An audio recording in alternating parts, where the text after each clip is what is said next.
بڑا ہی نا ایک فقی ہم یعنی بس فقہ ہمارے اندر زندہ ہو جاتی ہے فوراً کہ یار اس نے یہ عمل مکروہ کر دیا ہے. اس نے مجھے یاد ہے وہ تراویہ کو پڑھا UMT آپ آئے ہیں کئی دفعہ تو وہاں بیان بھی ہوتا ہے رمضان میں, ہم لوگ اس مسجد کو دیکھ رہے ہیں. مجھے ایک صاحب نے پکڑ کے کہا کہ جی مولوی صاحب آپ بیان تو بڑے دیتے ہیں, یہ دیکھیں یہ بچے ادھر آتے ہیں تراویہ پڑھنے تو یہ دیکھیں یہ روح افزا لے کے آتے ہیں اور پیتے ہیں یہ روح افزا. تو میں نے کہا اس میں کیا مسئلہ ہے؟ نہیں وہ اس سے وضو میں خلل آ جاتا ہے تو مکروہ تنظیم ہے. وہ 20 تراویہ پڑھ رہا ہے آج کے دور میں, آپ روح افزا اس کے پینے کو جو ہے نا جو مڑ گئے ہو تو کدھر آپ نے جیسے خود بھی مثالیں دی.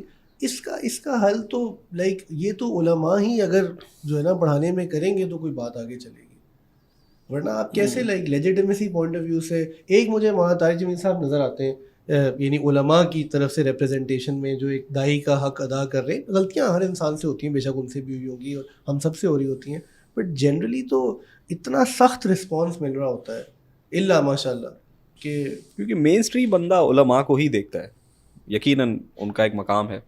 تو اس کا دیکھو ہمارا بھی میرا ہم جیسے لوگوں کا, میرے سے مراد ہم جیسے لوگوں کا جو مقصد ہے جو ہم چاہتے ہیں, ہم تو یہی چاہتے ہیں کہ لوگ علماء سے جڑ جائیں. ہم اپنے ساتھ تو کسی کو جڑنا چاہتے نہیں, کیونکہ ہمیں تو کچھ آتا ہی نہیں, ہم کیا جوڑیں گے. ہم تو ایک مارکیٹنگ کر رہے ہیں, دین نہیں سمجھا رہے لوگوں کو, دین کی مارکیٹنگ کر رہے ہیں. دین تو علماء ہی سمجھائیں گے. لیکن میرا علماء سے گزارش یہ ہے کہ علماء اپنے کو تھوڑا سا لائٹ کر لیں.